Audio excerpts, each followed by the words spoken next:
My dear friends and professionalist, I am Uday Singh advocate speaking. ನೀವೆಲ್ಲರೂ ಸಹ ನನ್ನ ಚಾನಲ್ ಅನ್ನು ನೋಡ್ತಾ ಇದ್ದೀರಿ ಅಂತ ನಾನು ಅಂದ್ಕೊಂಡಿದ್ದೀನಿ. ಶೇರ್ ಮಾಡಿ, ಲೈಕ್ ಮಾಡಿ, ಕಮೆಂಟ್ ಮಾಡಿ, ಮತ್ತು ನನ್ನ ಚಾನಲ್ಗೆ ಇನ್ನೂ ಯಾರು ಸಬ್ಸ್ಕ್ರೈಬ್ ಆಗಿಲ್ಲ ದಯವಿಟ್ಟು ನೀವೆಲ್ಲರೂ ಸಬ್ಸ್ಕ್ರೈಬ್ ಆಗ್ಬೇಕಂತ ಕೇಳ್ಕೊಳ್ತಾ, ಇವತ್ತು ನಾನು ಇನ್ನೊಂದು ವಿಷಯವನ್ನು ತೆಗೆದುಕೊಂಡು ನಿಮ್ಮ ಮುಂದೆ ಬಂದಿದ್ದೀನಿ. ಇವತ್ತು ನಾನು ಆಯ್ಕೆ ಮಾಡ್ಕೊಂಡಿರ್ತಕ್ಕಂಥ ವಿಷಯ ಅಂತಂದ್ರೆ BNSS ಸೆಕ್ಷನ್ 175 ಕ್ಲಾಸ್ 4 ಮತ್ತು 175 ಕ್ಲಾಸ್ 3 ಅಡಿ ಒಳಗಡೆ ಸಾರ್ವಜನಿಕ ಸೇವಕರು, ಪಬ್ಲಿಕ್ ಸರ್ವೆಂಟ್ ಅಂತ ಏನಿರ್ತಾರಲ್ಲ, ಇವರು ತಮ್ಮ ಕರ್ತವ್ಯವನ್ನು ನಿರ್ವಹಣೆ ಮಾಡುವಂತ ಸಂದರ್ಭದಲ್ಲಿ ನಿರ್ವಹಿಸುವಂತ ಹಂತದಲ್ಲಿ ಅಥವಾ ನಿರ್ವಹಿಸುತ್ತಿರುವಾಗ ಒಂದು ವೇಳೆ ಅಪರಾಧವನ್ನ ನಡೆದಿದ್ದರೆ ಮೇಲಾಧಿಕಾರಿಗಳಿಗೆ ವರದಿಯನ್ನ ತೆಗೆದುಕೊಳ್ಳತಕ್ಕಂಥದ್ದು, ತರಿಸಿಕೊಳ್ಳತಕ್ಕಂಥದ್ದು ಅಥವಾ ಕೇಳುವಂಥದ್ದು ಕಡ್ಡಾಯ ಎಂದು ಸರ್ವೋಚ್ಚ ನ್ಯಾಯಾಲಯ ತೀರ್ಪು ಹೇಳಿದೆ. ಅದು ವಿಶೇಷವಾಗಿ ಮ್ಯಾಜಿಸ್ಟ್ರೇಟ್ಗಳಿಗೆ ಈ ಒಂದು ತೀರ್ಪಿನ ಮೂಲಕ ಮಾರ್ಗಸೂಚಿಯನ್ನು ಕೊಟ್ಟಿದೆ.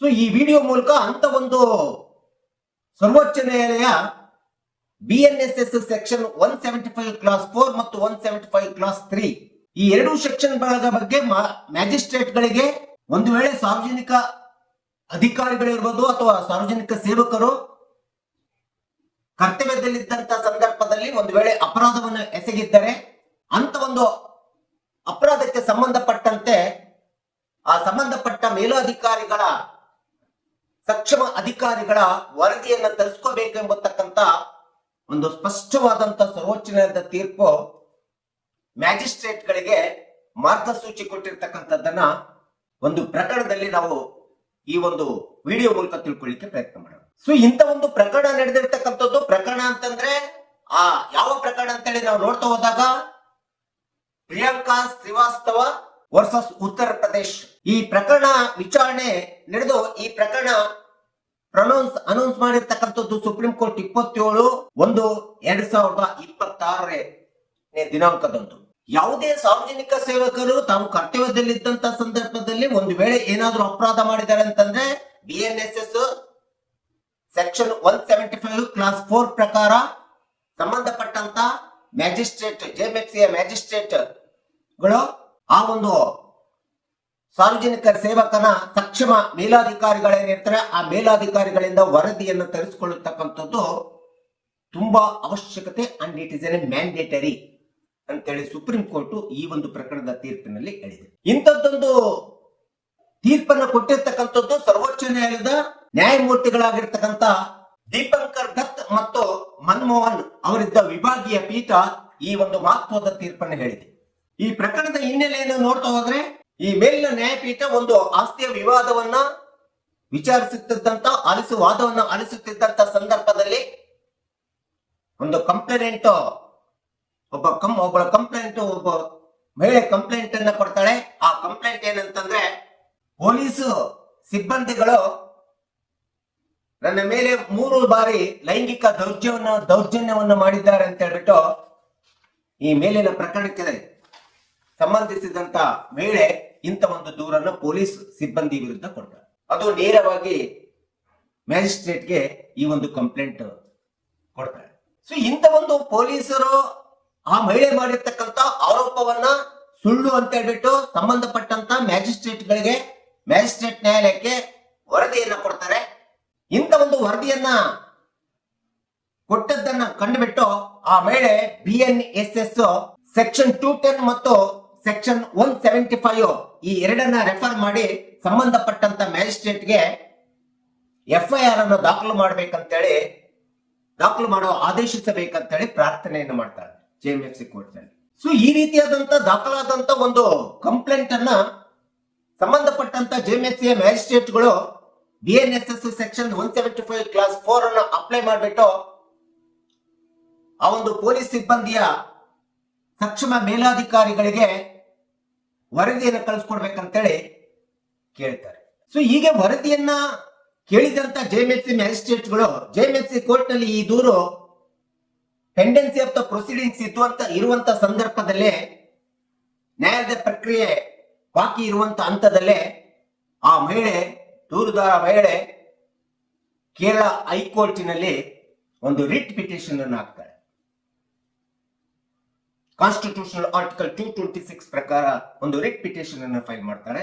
ಬಾಕಿ ಹಂತದಲ್ಲಿರುವಾಗ ಕೇರಳ ಹೈಕೋರ್ಟಿನಲ್ಲಿ ಈ ಒಂದು ರಿಟ್ ಪಿಟಿಷನ್ ವಿಚಾರಣೆ ಕೈಗೊಳ್ಳುತ್ತದೆ. ಹೈಕೋರ್ಟಿನ ಏಕಸದನ ನ್ಯಾಯಪೀಠ ಈ ವಿಚಾರಣೆಯನ್ನು ಗಮನಿಸಿ ವಿಚಾರಣೆಯನ್ನು ಮಾಡಿ ಅತ್ಯಾಚಾರದಂತ ಗಂಭೀರವಾದಂತ ಪ್ರಕರಣಗಳಲ್ಲಿ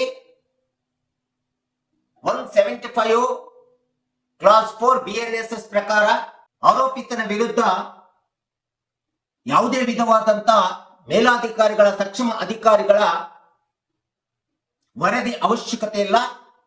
ತಕ್ಷಣದಲ್ಲಿ FIR ಅನ್ನು ಫೈಲ್ ಮಾಡಿ ಸೂಕ್ತ ಕಾನೂನು ಕ್ರಮ ಕೈಗೊಳ್ಳಬೇಕಂತೇಳಿ ಹೈಕೋರ್ಟಿನ ಏಕಸದನ ಪೀಠ ಈ ಒಂದು ಆದೇಶವನ್ನು ಕೊಡ್ತದೆ JMFC ಮ್ಯಾಜಿಸ್ಟ್ರೇಟ್ಗೆ.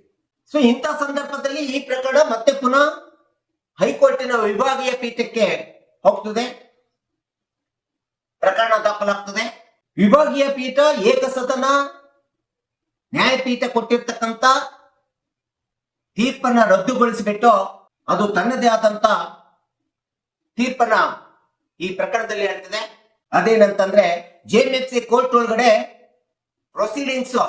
ಕೋರ್ಟ್ ಪ್ರೊಸೀಡಿಂಗ್ಸ್ ಪೆಂಡೆನ್ಸಿ ಇರುವಂತ ಸಂದರ್ಭದಲ್ಲೇ ಸಂಬಂಧಪಟ್ಟಂತ ಮ್ಯಾಜಿಸ್ಟ್ರೇಟ್ ನ್ಯಾಯಾಲಯದಲ್ಲಿ ಕಾನೂನು ಪ್ರೊಸೆಸ್ ಪ್ರಕ್ರಿಯೆ ಪೆಂಡೆನ್ಸಿ ಇರುವಂತ ಸಂದರ್ಭದಲ್ಲಿ ಏಕಸದನ ನ್ಯಾಯಪೀಠ ಸಂವಿಧಾನಾತ್ಮಕವಾದಂತ ಪರಿಚ್ಛೇದ ವಿಧಿ 226 ಪ್ರಕಾರ ಮ್ಯಾಜಿಸ್ಟ್ರೇಟ್ನ ನ್ಯಾಯಾಂಗ ಪ್ರಕ್ರಿಯೆ ಒಳಗಡೆ ಹಸ್ತಕ್ಷೇಪ ಮಾಡತಕ್ಕಂಥದ್ದು ತಪ್ಪು ಅಂತೇಳಿ ಅದೇ ಕೇರಳ ಹೈಕೋರ್ಟಿನ ವಿಭಾಗೀಯ ಪೀಠ ಏಕಸದನ ಪೀಠ ಕೊಟ್ಟಿರ್ತಕ್ಕಂಥ ತೀರ್ಪನ್ನ ತಪ್ಪು ಅಂತ ಹೇಳ್ತದೆ, ಅದನ್ನು ರದ್ದುಗೊಳಿಸ್ತದೆ. ನಂತರ ಈ ಪ್ರಕರಣ ಮತ್ತೆ ಪುನಃ ಸುಪ್ರೀಂ ಕೋರ್ಟ್ಗೆ ಅಪೀಲ್ ಹೋಗ್ತದೆ. ಸುಪ್ರೀಂ ಕೋರ್ಟ್ಗೆ ಅಪೀಲು ಬಂದಂತ ಸಂದರ್ಭದಲ್ಲಿ ಈ ರೀತಿಯಾದಂತ ದ್ವಂದ್ವವಾದಂತ ನ್ಯಾಯಾಲಯದ ಪ್ರಕ್ರಿಯೆ ಮತ್ತು ಆದೇಶಗಳ ಬಗ್ಗೆ ಸಂಪೂರ್ಣವಾದಂತ ಪ್ರಕರಣದ ವಿವರಣೆಯನ್ನ ಕೈಗೊಂಡಿರ್ತಕ್ಕಂಥ ಸರ್ವೋಚ್ಚ ನ್ಯಾಯಾಲಯ ಈ ಮೊದಲು ವಿಭಾಗೀಯ ಪೀಠ ಕೊಟ್ಟಿರ್ತಕ್ಕಂಥ ದೀಪಂಕರ್ ದತ್ ಮತ್ತು ಮನಮೋಹನ್ ಅವರಿದ್ದ ವಿಭಾಗೀಯ ಪೀಠ ಕೊಟ್ಟಿರ್ತಕ್ಕಂಥ ತೀರ್ಪು 175 ಕ್ಲಾಸ್ 4 ಪ್ರಕಾರ ಆರೋಪಿತನ ಇಲಾಖೆಗೆ ಸಂಬಂಧಪಟ್ಟಂತ ಸಕ್ಷಮ ಮೇಲಾಧಿಕಾರಿಯ ವರದಿಯನ್ನು ತರಿಸಿಕೊಳ್ಳತಕ್ಕಂಥದ್ದು ಸರಿ ಇದೆ ಎಂಬತಕ್ಕಂಥದ್ದನ್ನ ವಿಭಾಗೀಯ ಪೀಠದ ತೀರ್ಪನ್ನ ಸ್ಪಷ್ಟಪಡಿಸಿರ್ತಕ್ಕಂಥದ್ದನ್ನ ನಾವು ಹೇಳ್ತೀವಿ ಇಲ್ಲಿ ಸುಪ್ರೀಂ ಕೋರ್ಟ್ ಸರ್ವೋಚ್ಚ ನ್ಯಾಯಾಲಯ. ಆದರೆ ಹೈಕೋರ್ಟಿನ ಏಕಸದನದ ನ್ಯಾಯಪೀಠ ಮಾಡಿರ್ತಕ್ಕಂಥ ತೀರ್ಪು ತಪ್ಪಾಗಿದೆ, ಅದನ್ನ ವಿಭಾಗೀಯ ಪೀಠ ರದ್ದುಗೊಳಿಸಿರ್ತಕ್ಕಂಥದ್ದು ಸರಿ ಇದೆ ಎಂಬತಕ್ಕಂಥದ್ದನ್ನ ಇಲ್ಲಿ ಸರ್ವೋಚ್ಚ ನ್ಯಾಯಾಲಯ ತನ್ನ ಪ್ರಕರಣದ ವಿವರಣೆಯಲ್ಲಿ ವಿಶ್ಲೇಷಿಸಿರ್ತಕ್ಕಂಥದ್ದು ನಾವು ನೋಡ್ತೀವಿ. ಸೊ ನಂತರ ಇಡೀ ಪ್ರಕರಣವನ್ನ ವಿಚಾರಣೆ ನಡೆಸಿದ ಸರ್ವೋಚ್ಚ ನ್ಯಾಯಾಲಯ BNSS ಸೆಕ್ಷನ್ 175 ಕ್ಲಾಸ್ 4 ಮತ್ತು BNSS 175 ಕ್ಲಾಸ್ 3 ಅಡಿ ಒಳಗಡೆ ಇಂಥ ಯಾವುದೇ ಒಂದು ದೂರುಗಳು ಬಂದಂತ ಸಂದರ್ಭದಲ್ಲಿ, ಕಂಪ್ಲೇಂಟ್ಸ್ಗಳು ಬಂದಂತ ಸಂದರ್ಭದಲ್ಲಿ ಸಂಬಂಧಪಟ್ಟಂತ JMFC ಮ್ಯಾಜಿಸ್ಟ್ರೇಟ್ಗಳು ಯಾವ ಕಾನೂನಿನ ಕ್ರಮವನ್ನು ಕೈಗೊಳ್ಳಬೇಕೆಂಬುದರ ಬಗ್ಗೆ ಸರ್ವೋಚ್ಚ ನ್ಯಾಯಾಲಯ ಈ ಪ್ರಕರಣದಲ್ಲಿ ತನ್ನದೇ ಆದಂತ ಒಂದು ಪ್ರಮುಖವಾದಂತ ಕೆಲವೊಂದು ಮಾರ್ಗಸೂಚಿಗಳನ್ನ ಸಂಬಂಧಪಟ್ಟಂತ ಪಬ್ಲಿಕ್ ಸರ್ವೆಂಟ್ ಕರ್ತವ್ಯದಲ್ಲಿದ್ದಾಗ ಅಪರಾಧ ಎಸಗಿದರೆ ಅವರ ಮೇಲಧಿಕಾರಿಗಳ ವರದಿ ತುಂಬಾ ಅವಶ್ಯಕವಾಗಿದೆ ಎಂಬತಕ್ಕಂಥ ವರದಿ ತರಿಸಿಕೊಳ್ಳತಕ್ಕಂಥದ್ದು ತುಂಬಾ ಅವಶ್ಯಕತೆ ಇದೆ ಎಂಬತಕ್ಕಂಥ ಒಂದು ಸ್ಪಷ್ಟ ತೀರ್ಪನ್ನ ಮಾರ್ಗಸೂಚಿಯಾಗಿ ಮ್ಯಾಜಿಸ್ಟ್ರೇಟ್ಗಳಿಗೆ ಈ ಒಂದು ಪ್ರಕರಣದಲ್ಲಿ ಹೇಳಿರ್ತಕ್ಕಂಥದ್ದನ್ನ ನಾವು ಕಾಣ್ತಾ ಇದ್ದೀವಿ. ಸೊ ಹಾಗಾದ್ರೆ ಅಂತ ಹೈಕೋರ್ಟ್ ಕೊಟ್ಟಿರ್ತಕ್ಕಂಥ ಮಾರ್ಗಸೂಚಿಗಳೇನು ಮ್ಯಾಜಿಸ್ಟ್ರೇಟ್ಗಳಿಗೆ ಅಂತೇಳಿ ನೋಡ್ತಾ ಹೋದ್ರೆ BNSS ಸೆಕ್ಷನ್ 175 ಕ್ಲಾಸ್ 4 ಪ್ರಕಾರ ಯಾವುದೇ ಒಬ್ಬ ಸಾರ್ವಜನಿಕ ಸೇವಕ ಕರ್ತವ್ಯದಲ್ಲಿದ್ದು ಅಪರಾಧವನ್ನು ಎಸಗಿದಂತ ಸಂದರ್ಭದಲ್ಲಿ ಅವನು 2 ವಿಧವಾದಂತ ರಕ್ಷಣಾತ್ಮಕವಾದಂತ ಕವಚವನ್ನು ಪಡೆದಿರ್ತಾನೆ ಅಂತೇಳಿ ಸರ್ವೋಚ್ಚ ನ್ಯಾಯಾಲಯ ಹೇಳಿದೆ.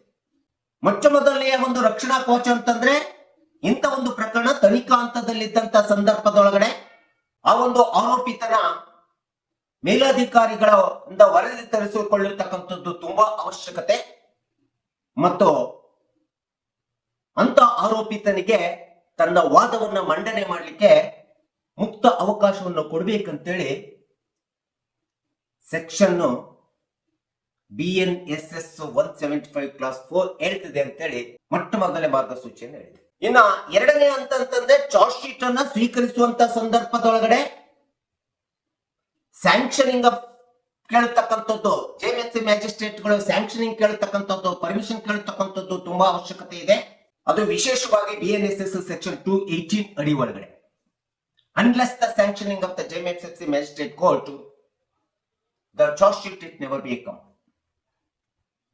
ಇದು ಎರಡನೇ ಒಂದು ಅತಿ ಪ್ರಮುಖವಾದಂತ ರಕ್ಷಣಾತ್ಮಕವಾದಂತ ಕವಚ ಆಗಿದೆ ಆರೋಪಿಗೆ.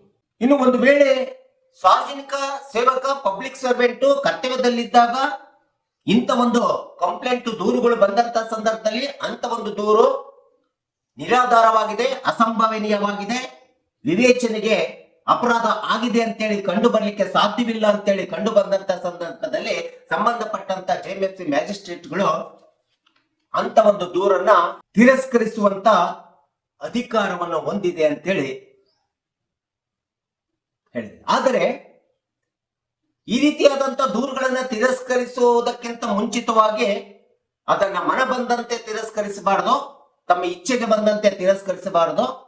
ಅವಕ್ಕೆ ಆಧಾರಗಳನ್ನಿಟ್ಕೊಂಡು, ದಾಖಲೆಗಳ ಆಧಾರಗಳನ್ನಿಟ್ಕೊಂಡು, ಕಾರಣಾಂತರಗಳನ್ನಿಟ್ಕೊಂಡು ತಿರಸ್ಕರಿಸಲಿಕ್ಕೆ ಮ್ಯಾಜಿಸ್ಟ್ರೇಟ್ಗಳಿಗೆ 175 ಕ್ಲಾಸ್ 3 ಮತ್ತು 175 ಕ್ಲಾಸ್ 4 ಪ್ರಕಾರ ಅಧಿಕಾರ ಇದೆ ಎಂಬತಕ್ಕಂಥದ್ದನ್ನ ಸರ್ವೋಚ್ಚ ನ್ಯಾಯಾಲಯ ತನ್ನ ಸ್ಪಷ್ಟವಾದಂತ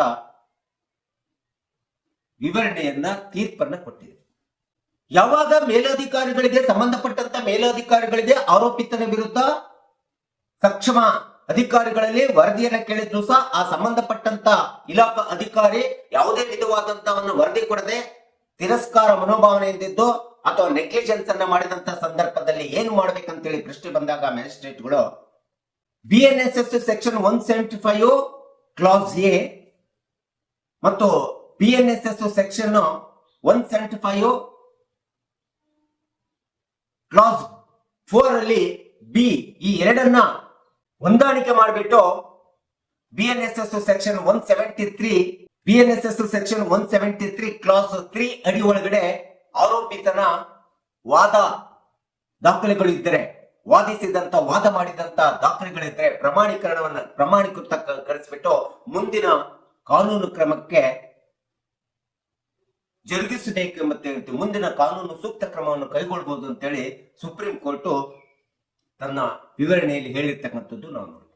ಅಷ್ಟೇ ಅಲ್ಲದೆ ಈ ರೀತಿಯಾದಂತ ಕಾನೂನು ಕ್ರಮವನ್ನು ಕೈಗೊಳ್ಳುವಂತ ಸಂದರ್ಭದೊಳಗಡೆ ಮ್ಯಾಜಿಸ್ಟ್ರೇಟ್ಗಳು 175 ಕ್ಲಾಸ್ 4 ಮತ್ತು 175 ಕ್ಲಾಸ್ 3 ಇವೆರಡನ್ನು ಹೊಂದಾಣಿಕೆ ಆಗುವ ಹಾಗೆ ಓದಿಬಿಟ್ಟು, ಅದು ಸಾರ್ವಜನಿಕ ಸೇವಕ ಪಬ್ಲಿಕ್ ಸರ್ವೆಂಟ್ ಇಂದ ಬಂದಿರತಕ್ಕಂಥ ದೂರ ಇರ್ಬೋದು ಅಥವಾ ಖಾಸಗಿ ವ್ಯಕ್ತಿಯಿಂದ ಬಂದಿರತಕ್ಕಂಥ ದೂರ ಆಗಿದ್ರು ಸಹ ಈ ಇಬ್ಬರು ಗಳಿಂದ ಬರುವಂತ ಇಂಥ ಪ್ರಕರಣದ ದೂರುಗಳಿಗೆ ಕಡ್ಡಾಯವಾಗಿ ಅಫಿಡೇವಿಟ್ ಅನ್ನ ತೆಗೆದುಕೊಳ್ಬೇಕು ಅಂತೇಳಿ ಸುಪ್ರೀಂ ಕೋರ್ಟ್ ತನ್ನ ತೀರ್ಪಿನಲ್ಲಿ ಹೇಳ್ತಾ ಇದೆ. ಇನ್ನೊಂದು ಅತಿ ಪ್ರಮುಖವಾದಂತ ಮಾರ್ಗಸೂಚಿ ಸರ್ವೋಚ್ಚ ನ್ಯಾಯಾಲಯ BNSS ಸೆಕ್ಷನ್ 75 ಕ್ಲಾಸ್ 4 ನಲ್ಲಿ ಸ್ಪಷ್ಟವಾಗಿ ಹೇಳಿದೆ.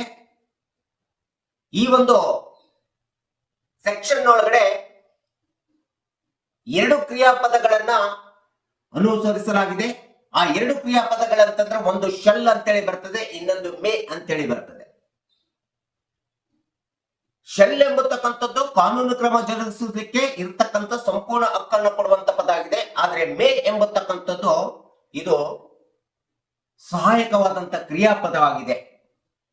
ಹೀಗಾಗಿ ಶೆಲ್ ಮತ್ತು ಮೇ ಇಂಥ ಒಂದು ದೂರುಗಳು ಬಂದಂತದಲ್ಲಿ ಪ್ರಕರಣಗಳಲ್ಲಿ ಈ ಎರಡು ಪದಗಳಲ್ಲಿ ಯಾವುದು ನಿಮಗೆ ಸರಿ ಅನಿಸ್ತದೆ, ವಿವೇಚನಾ discretionary power of the JMSC magistrate ಗಳು ವಿವೇಚನಾ ಅಧಿಕಾರವನ್ನು ಹಾಕಿ, ವಿವೇಕವನ್ನು ಹಾಕಿ, ವಿವೇಚನಾ ಅಧಿಕಾರವನ್ನ ಚಲಾಯಿಸಿಬಿಟ್ಟು ಸೂಕ್ತವಾದಂತ ಕಾನೂನು ಕ್ರಮ ಕೈಗೊಳ್ಳಲಿಕ್ಕೆ ಅವರಿಗೆ ಹಕ್ಕಿದೆ ಎಂಬತಕ್ಕಂಥದ್ದನ್ನ ಸರ್ವೋಚ್ಚ ನ್ಯಾಯಾಲಯ BNSS ಸೆಕ್ಷನ್ 175 ಕ್ಲಾಸ್ 4 ಸೆಕ್ಷನ್ ನಲ್ಲಿ ಈ ಎರಡು ಪದಗಳು ಶೆಲ್ ಮತ್ತು ಮೇ ಎಂಬತಕ್ಕಂಥದ್ದು ಇದು ಸಹಾಯಕ ಕ್ರಿಯಾಪದ ಅಂತೇಳಿ ಸ್ಪಷ್ಟವಾಗಿ ತೀರ್ಪಿನಲ್ಲಿ ಹೇಳಿರ್ತಕ್ಕಂಥದ್ದು ನಾವು ಕಾಣ್ತಾ ಇದ್ದೀವಿ.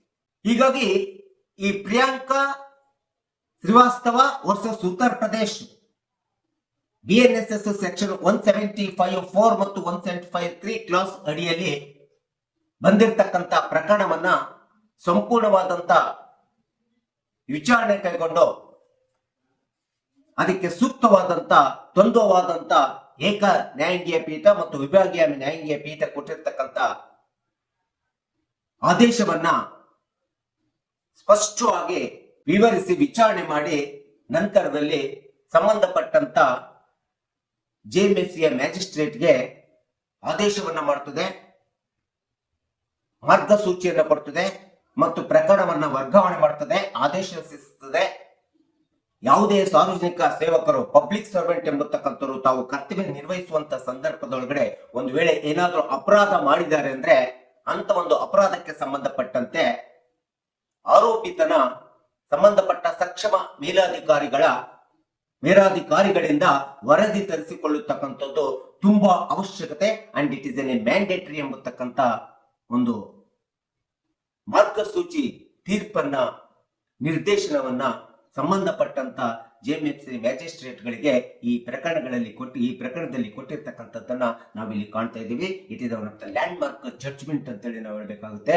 BNSS ಸೆಕ್ಷನ್ 175(4) ಮತ್ತು 175 ಕ್ಲಾಸ್ 3. ಸೊ ಹೀಗೆ ಈ ಒಂದು ಪ್ರಕರಣ ಒಂದು ಅತ್ಯುತ್ತಮವಾದಂತ ಪ್ರಕರಣವಾಗಿದೆ. ವಿಶೇಷವಾಗಿ ಇಂಥ ಒಂದು ದೂರುಗಳಲ್ಲಿ ಮ್ಯಾಜಿಸ್ಟ್ರೇಟ್ಗಳು ಗೊಂದಲಕ್ಕೆ ಬೀಳ್ತಾರೆ. ಆ ಒಂದು ಮ್ಯಾಜಿಸ್ಟ್ರೇಟ್ಗಳು ಗೊಂದಲಕ್ಕೆ ಬೀಳಬಾರ್ದು. ಸ್ಪಷ್ಟವಾದಂತ ತಮ್ಮ ವಿವೇಚನಾ ಅಪ್ಲಿಕೇಶನ್ ಆಫ್ ಮೈಂಡ್ ಅನ್ನು ಹಾಕಿ ಪ್ರಕರಣಕ್ಕೆ ಕಾನೂನು ಕ್ರಮ ಜರುಗಿಸಬೇಕು ಎಂಬತಕ್ಕಂಥ ಹಿನ್ನೆಲೆಯನ್ನು ಇಟ್ಕೊಂಡು ಸರ್ವೋಚ್ಚ ನ್ಯಾಯಾಲಯ ಈ ತೀರ್ಪನ್ನು ಹೇಳಿದೆ. ಈ ತೀರ್ಪು ಕಕ್ಷಿದಾರರಿಗೆ, ಸಾರ್ವಜನಿಕರಿಗೆ ಎಲ್ಲರಿಗೂ ಗೊತ್ತಾಗಲಿ ಎಂಬತಕ್ಕಂಥ ಹಿನ್ನೆಲೆಯನ್ನು ಇಟ್ಕೊಂಡು ನಾನು ಈ ವಿಡಿಯೋ ಮೂಲಕ ಸಂಕ್ಷಿಪ್ತವಾಗಿ ಈ ಪ್ರಕರಣವನ್ನ ನಿಮ್ಮ ಮುಂದೆ ಇಟ್ಟಿದ್ದೀನಿ. ದಯವಿಟ್ಟು ನನ್ನ ವಿಡಿಯೋ ಇಷ್ಟ ಆಗಿದ್ರೆ ಶೇರ್ ಮಾಡಿ, ಲೈಕ್ ಮಾಡಿ, ಕಮೆಂಟ್ ಮಾಡಿ ಮತ್ತು ನನ್ನ ಚಾನಲ್ಗೆ ಇನ್ನೂ ಯಾರ್ಯಾರು ಸಬ್ಸ್ಕ್ರೈಬ್ ಆಗಿಲ್ಲ ನೀವೆಲ್ಲರೂ ಸಬ್ಸ್ಕ್ರೈಬ್ ಆಗ್ಬೇಕಂತ ಕೇಳ್ಕೊಳ್ತಾ ಇವತ್ತಿನ ವಿಷಯಕ್ಕೆ ವಿರಾಮ ಹೇಳ್ತೀನಿ. ಇನ್ನೊಂದು ವಿಷಯವನ್ನು ತೆಗೆದುಕೊಂಡು ನಿಮ್ಮ ಮುಂದೆ ಬರ್ತೀನಿ. ಜೈ ಹಿಂದ್, ಜೈ ಕರ್ನಾಟಕ.